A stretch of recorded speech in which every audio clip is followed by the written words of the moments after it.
Bola beqishdasmi yoki pul tepishdasmi? Mushundaq savolni so'ragan odamni uchratsangiz, shunisi aniqki, u bir bo'lsa bola beqib boqmagan yoki bolasini o'zi yolg'iz beqib boqmagan odam.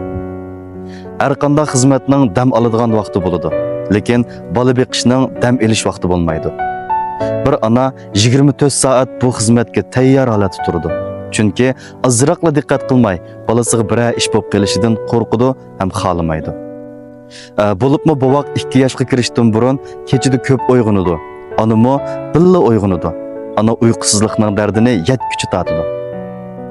Ba'zi onalarning bu dam elishi yo'q xizmati bir boshlandimi 5 yil, hatto 10 yil davomlashadi.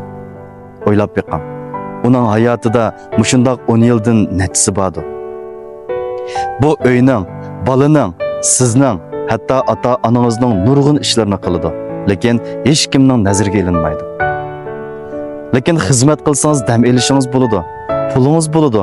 Shunga bola beqish bilan pul tepish hargizmi selishtirg'ili bo'ladigan xizmatlar emas. Oxirida shuni deb qo'yay. Bola beqiyotgan onalar, sizlar haqiqatan bakli ulug'.